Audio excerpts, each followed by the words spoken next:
జయ శ్రీమన్నారాయణ. నేను మీ icon astrologer Gattupalli Suresh Babu.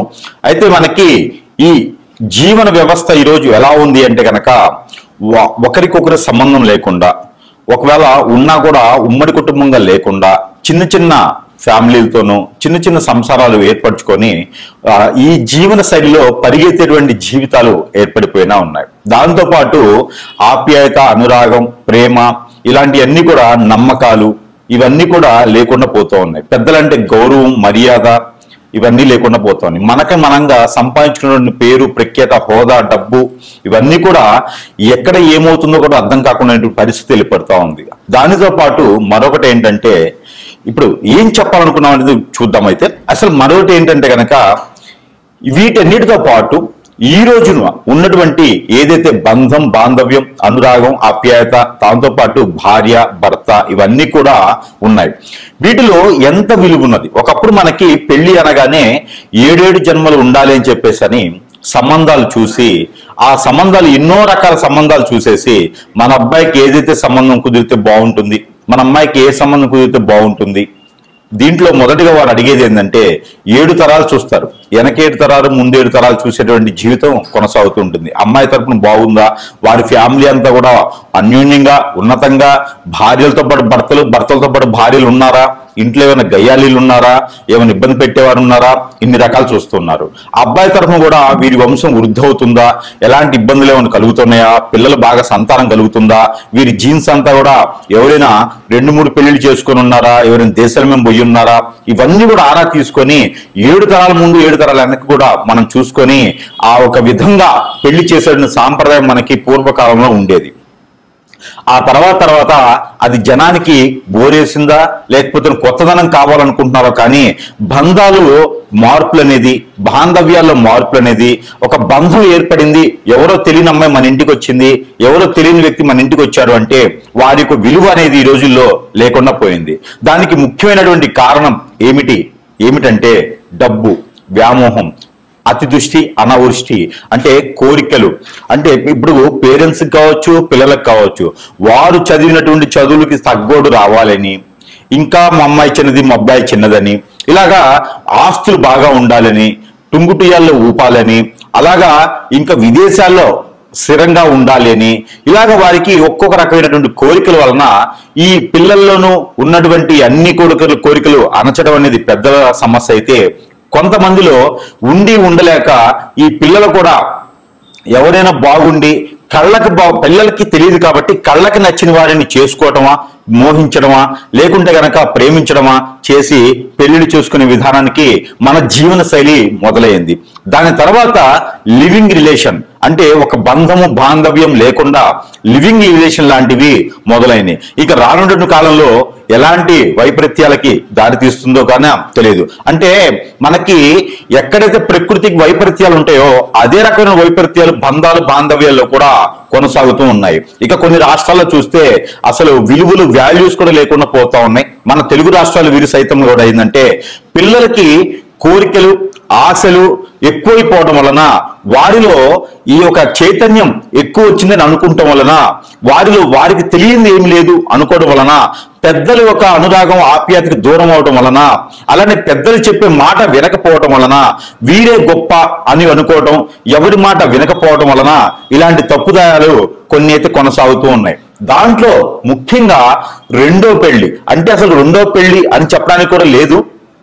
కాకపోతే మొదటగా ఏర్పడినటువంటి జన్మించిన తర్వాత మొదటిగా వేరే ఒక సంబంధం ఏర్పడి తోడుగా ఉండేసి, అండగా ఉండేసి, ఎవరైతే ఉంటారని చెప్పి ప్రమాణ పూర్తిగా చేసుకునే వాటి పెళ్లి ఏది బాంధవ్యం కలుపుతుందో అది వదిలేసి ఇప్పుడు లివింగ్ రిలేషన్, రెండో సంబంధాలు, మూడో సంబంధాలని లేకుండా ఇంకా విచ్చలవిడితనంతో ఏర్పడేసి ఆడవారికి, మగవారికి సందేశ దూరంలో కూడా లేకుండా ఎవరు దొరికితే వాటితో సంబంధాలు ఏర్పంచుకొని వాల్యూస్ అనేది రోడ్డు మీద పెట్టేసి వీరికి ఈ రోజు గడిచిపోయిందా చాలు అనే పరిస్థితులకు ఏర్పడినటువంటి కాలం కూడా మనకి కొంతగానో ఉన్నది.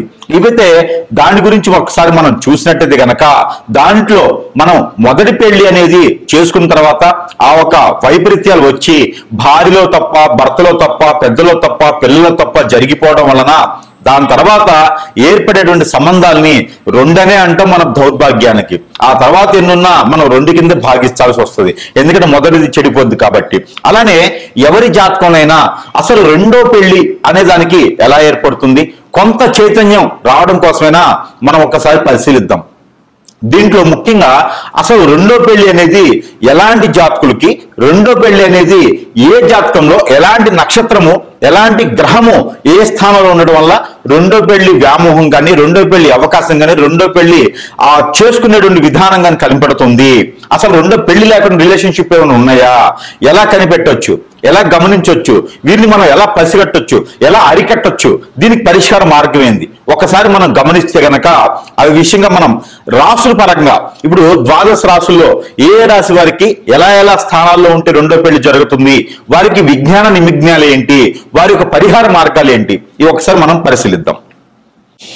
ద్వాదశ రాశుల్లో ఒకటి మకర రాశి.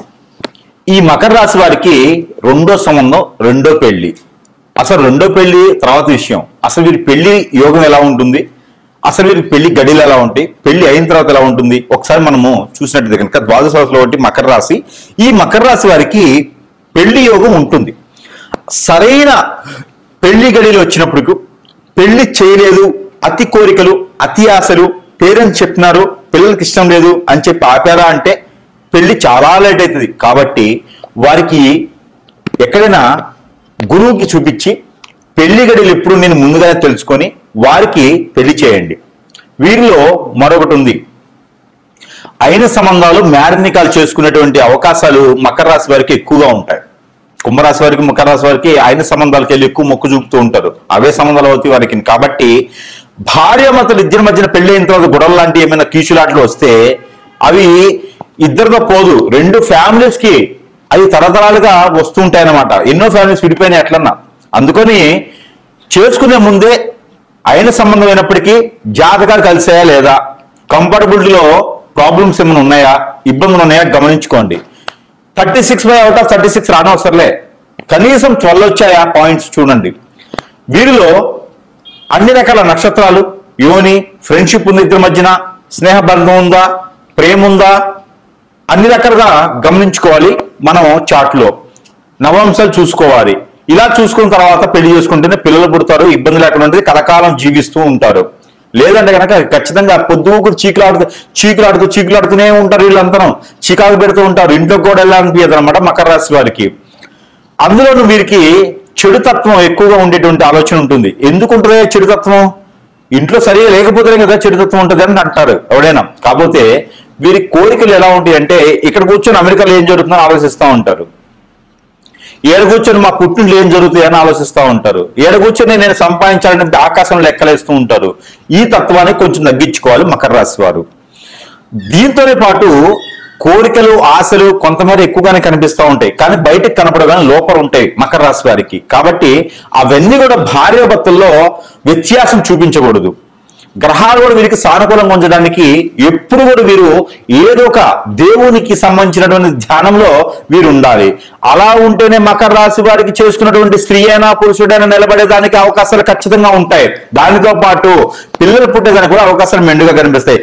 అలా కాకుండా మకర రాశి వారు ఏం పర్లా చేసుకుంటూ వెళ్ళిపోవాలంటే అలా అవ్వదు, అలా అయితే కనుక నిలబడవు అవి. కాబట్టి ఎప్పుడైనా సరే ఇక తప్పలేదు, భార్య నాకు దూరమైంది, భర్త నాకు దూరమైనాడు, పిల్లల్ని చూసుకునే దానికి కావాలి, నాకు తోడు కావాలి, అండ కావాలి, ఆదరణ కావాలి, నన్ను ఎవరు చూసుకుంటారు నాయన అనుకుంటే కనుక ఖచ్చితంగా మొదటి సంబంధం, రెండో సంబంధం, రెండో పెళ్ళైనా మొదటి పెళ్ళైనా సరే చేసుకునే దానికైతే అవకాశాలు ఉన్నాయి. అయితే అది ఎలాగంటే మనకి పెళ్లి అనగానే 7, 6 స్థానాలు చూసుకోవాలి. అలానే 7వ స్థానంలో 6వ స్థానంలో చూసుకున్నట్టు కనుక మనకి ఆరోగ్య స్థితి, పెళ్లి సంబంధాలు కుదురుతాయి అన్నట్టు. అయితే మనకి శుక్రుడు, రవి గాని ఉన్నే, లేకుంటే గురువు దశ 6వ స్థానం మీద పడింది అంటే అప్పుడు పెళ్లి చేసుకోవడానికి అర్హులుగా ఉంటుంది. 7వ స్థానంలో కేతువు గాని 7వ స్థానంలో అంటే ఈ గోచార ప్రకారంగా ఉండి లేకపోతే దశాంతరంలో కూడా పెళ్లి గడియలు వస్తాయి మీకు. అలానే గురుబలం ఎప్పుడైతే ఉంది మనకి అని చూసుకోవాలి. ఇలా మకర రాశి వారికి అయితే నాకు తెలిసి 19 నుంచి 24 సంవత్సరాల లోపు గురుబలం వస్తుంది. ఆ గురుబలం వచ్చినప్పుడు ఖచ్చితంగా పెళ్లి చేసేసేయండి. మగవాడికైనా ఆడపిల్లకైనా వాడే బతికేస్తారు. లేదు అంటే కనుక తర్వాత చాలా ఇబ్బంది పడాల్సి వస్తుంది. కాబట్టి ఎందుకంటే తర్వాత 30 సంవత్సరాల తనంతరమే వాడికి పెళ్లి గడులు మళ్ళీ వస్తాయి. అప్పుడు కూడా ఎట్లా గురువు రాడు. గురువు రాకుండా వారిలో దశలు మారాలి. అప్పుడు దశలు ఏమి ఉండాలి? రవి కానీ బుధుడు కానీ గురువు కానీ ఉండాలి.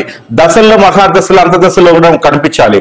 అలా కాకుండా కేతు దండ కనిపించాలి, రవి దండ కనిపించాలి. కాబట్టి తొందరగా పెళ్లి చేస్తేనే మంచిది. వీరికి చిన్న వయసు అంటే 23 సంవత్సరాల్లో పెళ్లి చేస్తే మంచిది. కాబట్టి లేదు నాయన ఇవన్నీ కాదు, నాకు పెళ్లి అయిపోయింది, భార్య దూరమైంది, బెల్లి అయిపోయింది, భర్త దూరమైన, పిల్లలు బాధపడుతున్నారు, నాకు ఏదో అండ కావాలన్నా నాకు ఆయనే కావాలంటారా? ఖచ్చితంగా మీకు ఇష్టపూర్వకంగా నమ్మకంగా చేయండి. ఈ పరిహారం చేసుకుంటే నేను చెప్పేటువంటి పరిహారం చేసుకోండి. వారు దూరమైన వాళ్ళందరూ దగ్గర అవుతారు. దూరం అంటే మనకి మనసుకి దూరమైన వాళ్ళు అతను భూమి మీద ఉంటే కనుక ఖచ్చితంగా వారు దగ్గర అవుతారు. కాబట్టి ఈ యొక్క చిన్న పరిహారం చేసుకొని అందరి దగ్గర చేసుకుని ఉమ్మడి కుటుంబంగా ఉండాలని నాకు ఒక ఆశ. ఉమ్మడి కుటుంబంగా ఉండండి. కలకాలం కూడా భార్యాభర్తగా జీవిస్తే బాగుంటుంది. కాబట్టి తరతరాలు బాగుంటుంది. కాబట్టి ఈ యొక్క పరిహారాలు చేసుకుని అదృష్టవంతులు అవ్వండి. అయితే మనకి ఏదైతే పరిహారాలు ఉన్నాయో ఈ రాశి వారు కనుక ఈ పరిహారం చేసుకున్నట్లయితే ఖచ్చితంగా ఏదైతే భర్త దూరమవుతున్నాడు అనేటువంటి భారం తగ్గేటువంటి దానికి సపోర్ట్ ఉంటుంది. అలానే భార్య దూరం అవుతుంది, పిల్లలు ఒంటరైపోతున్నారు అనుకున్న వారికి అయితే ఖచ్చితంగా ఈ పరిహారం పనికొస్తుందని అయితే నేను అనుకుంటున్నాను. అయితే ఏం చేయాలంటే కనుక మీ భార్యది కావచ్చు, భర్తది కావచ్చు, పేరు సపోజ్ ఎంతైతే పేరు ఉంటుందో దాన్ని ఇంగ్లీష్ లెటర్స్ లో మీరు చూసుకోండి. సపోజ్ ఒక పేరు ఉందనుకోండి, మాధవి ఉందనుకోండి, ఇంగ్లీష్ లెటర్స్ లో చూసుకోండి, MA. అలా తీసుకున్నటువంటి పేరు ఏదైతే ఉందో మీకు తామర గింజలు దొరుకుతాయి. ఈ లోటస్ సీడ్ అంటారు. ఈ తామర గింజలు తెచ్చుకొని మీ వైఫ్ పేరులో ఎన్నైతే లెటర్స్ ఉన్నాయో లేదా మీ ఒక హస్బెండ్ పేరులో ఎన్నైతే లెటర్స్ ఉన్నాయో ఆ లెటర్స్ కి 7 గింజలు ఎక్స్ట్రా కావాలి. 7 సీడ్స్ ఎక్స్ట్రా కావాలి. ఆ తీసుకున్నటువంటి దాంట్లో మీరు 11 డేస్ అంటే డే 1 నుంచి 11 డేస్ వరకు కూడా ఈ సీడ్ మీద తనకి ఒక్కొక్క గింజ మీద ఒక్కొక్క లెటర్ రాయండి. రాసేసి దాంట్లో ఆముదమో, కిరోసినో, పెట్రోలో, డీజిలో, లేకపోతే కనుక నువ్వుల నూనె, కోకోనట్ ఆయిల్ వీటిల్లో తడపండి. ఒక పేపర్లో పెట్టి తడిపేసేయండి. ఇది మీరు ఇంట్లో చేస్తే ఈ చేతికి మట్టి అంటుకుంటుంది. అంటే చేతికి ఈ పొగ గాని మంట గాని అంటుకుంటుంది. ఎక్కడైనా దూరంగా చేసే ప్రయత్నం చేయండి. ఇంట్లో ఇవి ఏం చేయాలంటే ఒక్కొక్క లెటర్ మీద ఒక్కొక్క పేరు రాసిన తర్వాత అవన్నీ కూడా ఒక 7 గింజలు ఎక్స్ట్రా తీసుకొని ఒక పార్సల్ చేసి దాంట్లో ఈ ఆయిల్ వేసి కనుక కాల్చివేయండి. ఇది ఉదయం సాయంత్రం సమయంలో చేయొచ్చు. రోజుకొక్కసారి చేసినా కూడా తను వేరే వాళ్ళకెళ్ళి చూడకుండా, తను వేరే లైఫ్ కి వెళ్లకుండా, తను వేరే వేరే స్త్రీ వైపు చూడకుండా కూడా మీకు సానుకూలమైనటువంటి వాతావరణం కనబడుతుంది. మరొకటి ఏంటంటే కనుక ఇలా చేస్తూ 11 రోజులు దానితో పాటు తన యొక్క ఫోటో ఏదైతే ఫోటో ఉంటుందో దాన్ని A4 సైజ్ లో 4 సైజ్ అంటే 4/6 అనేటువంటి సైజు ఉన్నటువంటి ఫోటో ఏదైతే ఉంటుందో ఆ ఫోటో కింద 4 నిమ్మకాయలు పెట్టండి. ఒక్కొక్క మూలన ఒక్కొక్క నిమ్మకాయ పెట్టాలి. స్త్రీ అయినా పురుషుడైనా, భార్య అయినా భర్త అయినా, ఎవరైతే దూరం అయితే తట్టుకోలేకపోతున్నారో వారు చేయవచ్చు. అయితే ఈ యొక్క 4 నిమ్మకాయలు అనేది ఫోటో కింద పెట్టాలి. ఆ ఫోటో పై వైపున గుండు సూది గుచ్చాలి. ఎలాగా? ఫోటోకి నిమ్మకాయకి మధ్యన పైన గుండు సూది గుచ్చాలి. మన మంచానికి కోళ్ళులాగా ఉండేటువంటిది నిమ్మకాయలు, పైన ఉండేటువంటిది మంచము. తర్వాత ఫోటోకి అలా గుచ్చితే శీలలాగా గుండు సూది గుచ్చండి. ఆ గుచ్చిన దానిపైన పసుపు, గంధము, కుంకుమ ఈ 3 కూడా కలగలపండి. కలగలిపి దాంట్లో పొడి చున్నం అని దొరుకుతుంది. ఆ చున్నం కూడా దాంట్లో కలపండి. కలిపిన తర్వాత మీకు అత్తిపత్తి ఆకు అని ఉంటుంది, లేదా టచ్మినాట్ అంటారు. ఆ ఆకు పౌడర్ కూడా కలపాలి. ఆ మిశ్రమం అంటే ఒక్కొక్క టీ స్పూన్ కలుపుకోండి. కలుపుకున్న తర్వాత మీకు ఒక చిన్న మంత్రం ఉంటుంది. అది ఎవరికి వాళ్ళకి చెప్పేదానికి కాదు. స్క్రోలింగ్ మీద కనిపించే నెంబర్కి ఫోన్ చేస్తే ఆ నెంబర్ అనేది చెప్తాము. ఆ మంత్రం అనేది చెప్పడానికి ఉంటుంది. అయితే ఈ యొక్క ఫోటో మీద ప్రతిరోజు కూడా ఏ రూమ్ లో అయినా ఏ గదిలో అయినా చేసుకోవచ్చు, వాష్రూమ్ తప్పితే. మనం పడుకునే పోయే ముందు నేను ఇచ్చేటువంటి మంత్రాన్ని ఒక 713 సార్లు 719 సార్లు మీ పేరుని బట్టి చదవడం అనేది ఉంటుంది. ఆ మంత్రం చదివిన తర్వాత నేను చెప్పినటువంటి ఇంగ్రీడియంట్స్ కలిపినటువంటి పౌడర్ ని ఆ ఫోటో మీద చల్లాలి 21 రోజున. ఇలా చేసినట్టయితే కనుక భర్త దూరమైన వారు దగ్గరికి రావడం, ఆ ఉన్నటువంటి రిలేషన్స్ కావచ్చు, సెకండ్ మ్యారేజ్, థర్డ్ మ్యారేజెస్ కావచ్చు, ఇవన్నీ కూడా వెళ్ళిపోయేసి దగ్గర అవ్వడం. భార్య ఏదైనా వేరే చెప్పు చెప్పులోకి వెళ్ళిపోయినా, వేరే మాట విని ఆశతో కోరికతో బయటికి వెళ్ళిపోయిందన్నా కూడా ఆవిడ కూడా మీకు తిరిగి మళ్ళీ వచ్చేదానికైతే అవకాశం ఉంటుంది. ఖచ్చితంగా ఈ పరిహారం చేసి చూడండి. మరొక పరిహారం, అలానే భార్యాభర్తలు దూరమైనందు వలన మీకు చిన్న చిన్న పరిహారాలతో కూడా వాడు దగ్గరయ్యేదానికి అవకాశాలు.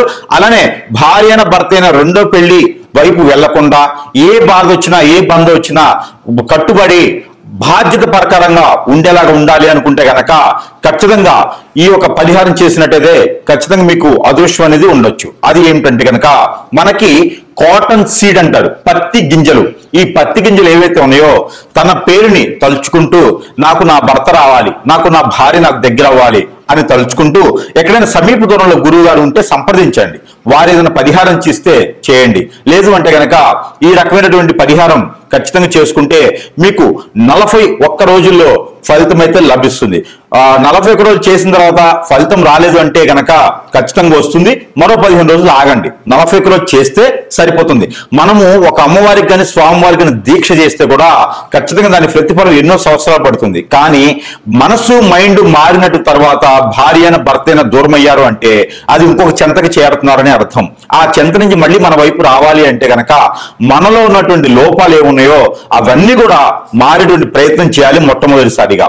రెండోది, మనం ఏదైతే కాటన్ సీడ్ అంటే పత్తి గింజలు ఏవైతే ఉంటాయో ఈ పత్తి గింజలు తీసుకొని రోజుకి ఒక 11 చొప్పున చేతిలో పెట్టుకొని ఏదైతే మీ హస్బెండ్ కావచ్చు వైఫ్ కావచ్చు పేరుందో అంటే వెళ్ళిపోయినటువంటి వారి పేరు తీసుకొని 236 సార్లు పఠనం చేయండి. నా వైఫ్ నా దగ్గరికి రావాలి, మా వైఫ్ పేరు ఇది, మా దగ్గరికి రావాలని చెప్పేసి పఠనం చేసుకొని ఆ పత్తి గింజల్ని మీరు ఒక పేపర్లో కట్టేసి కాల్చి వేసేసేయండి. ఏ రోజుకి ఆ రోజు ఈ పని చేయాలి. మరొకటి, తెల్ల ఆవాలు అని దొరుకుతాయి. ఈ తెల్ల ఆవాలు, గసగసాలు అవొక 1 టీ స్పూను ఇవొక టీ స్పూను తీసుకొని మీరు మీ చుట్టూతా దిష్టి తీసేసుకొని ఆ దిష్టి తీసుకుని చేతిలో పెట్టుకున్న తర్వాత నా వైపు నా దగ్గరికి రావాలి, నేను చేసిన తప్పులే ఉంటే క్షమించాలి, నేను మళ్ళీ అలాంటివి చెయ్యను అని చెప్పేసి అని మనస్ఫూర్తిగా మీ కులదైవానికి ఇష్టదైవానికి కొలుచుకొని కనుక మీరు ఏదైనా మీకు నచ్చినటువంటి అమ్మవారికి స్వామివారికి ముడుపు మొక్కుబడి చేసుకొని కనుక మీరు ఈ ఆవాల్ని ఈ యొక్క గసగసాల్ని పెనం ఉంటుంది కదా ఇంట్లోను, ఆ పెంక మీద లైట్ గా ఏమి వేయకండి, ఆయిల్ లాంటి ఏమి వేయకుండా ఆ మూకుడు మీద లైట్ గా ఫ్రై చేసేసి పడివేయండి. ఇలా చేయండి. ఇలా చేస్తే ఖచ్చితంగా మీకు దూరమైనటువంటి భర్త మీకు దగ్గర వస్తారు, మీకు దూరమైనటువంటి భార్య మీకు దగ్గర వస్తుంది ఖచ్చితంగా. ఈ తర్వాత వచ్చేసి మీకు చిన్న దువ్వ ఉంటుంది, మనకి బయట దువ్వ ఉంటుంది. దువ్వ అంటే మనకి బయట మట్టిలోని జల్లెడ పెట్టినటువంటి దువ్వ మెత్తగా పౌడర్ లా ఉంటుంది. అదొకటి తీసుకొచ్చుకొని మనకి చిన్నప్పుడు చదువుకున్నటువంటి పలకలు ఉంటాయి. మనకి ఒకప్పుడైతే మట్టి పలకలు ఉండేవి, ఇప్పుడు ప్లాస్టిక్ పలకలు ఉంటున్నాయి అనమాట. పలక అంటే మనం రాసేటువంటి బోర్డు, అలాంటి పలక తీసుకొచ్చుకొని దానిపైన మీ యొక్క శ్రీమతి పేరు కానీ మీ యొక్క భర్త పేరు కానీ రాసుకోండి. ఎవరైతే దూరమయ్యారో వారి పేరు రాసి ఆ దువ్వ ఏదైతే ఉందో దానిపైన పోయండి. దానిపైన పోసి 3 రోజులు మీ మంచ కింద పెట్టేసేయండి, ఏదైనా కవర్లో పెట్టేసి. ఆ తర్వాత ఆ దువ్వ దాని మీద ఉంచేసి మీరు కళ్ళు మూసుకొని కళ్ళకి గంతలు కట్టుకొని ఆ దువ్వని ఊదండి. చేత్తో దువ్వను ఊదాలి. ఆ 3 రోజులు కూడా ఒక రాగి పాత్రలో నీరు పెట్టేసి దాంట్లో ఒక లోటస్ పువ్వు వేసేసి ఆ ఒక నీరు పెట్టినటువంటి పాత్రని మనకి గడప లోపల నుంచి బయట వైపు, బయట నుంచి లోపల వైపు చూసేటువంటి విధంగా చూసుకోండి. లోపల నుంచి బయట వైపు వస్తూ ఉంటే కుడి వైపున ఉండాలి. కుడి వైపున పెట్టేసి దాని మీద ఒక మూత వేయండి, లోటస్ పువ్వు పెట్టేసి. ఇలా చేసినట్టయితే కనుక మీకు ఎన్నో సంవత్సరాల క్రితం దూరమైన భర్త కూడా మీ దగ్గరకు వచ్చేదానికి ఉంటుంది.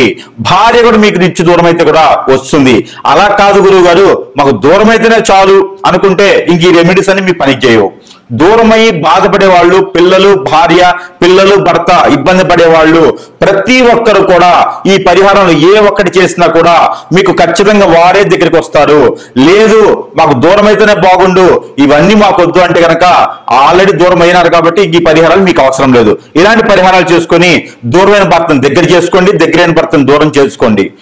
కాబట్టి ఇలాంటివి చేసుకుని అదృష్టవంతులు అవ్వాలి. పిల్లలు పెద్దలు అందరూ కూడా భార్యాభర్తలు అన్యోన్యంగా ఉండడానికే నా ఆలోచన. అలా ఉంది అంటే కనుక సంఘంలో గౌరవులు మర్యాదలు ఆప్యాయతలు అనురాగాలు పెద్దల దగ్గర ప్రతిష్టలు అన్ని వస్తాయి. డబ్బు వస్తుంది, జాబ్ వస్తుంది, పలుకుబడి పేరు ప్రఖ్యాత హోదా అన్ని కూడా మనకు సొంత చేరుతాయి. కాబట్టి ఇలాంటి పరిహారాలు చేసుకొని ఉమ్మడి కుటుంబంగా ఉండాలని నా కోరిక. జై శ్రీమన్నారాయణ.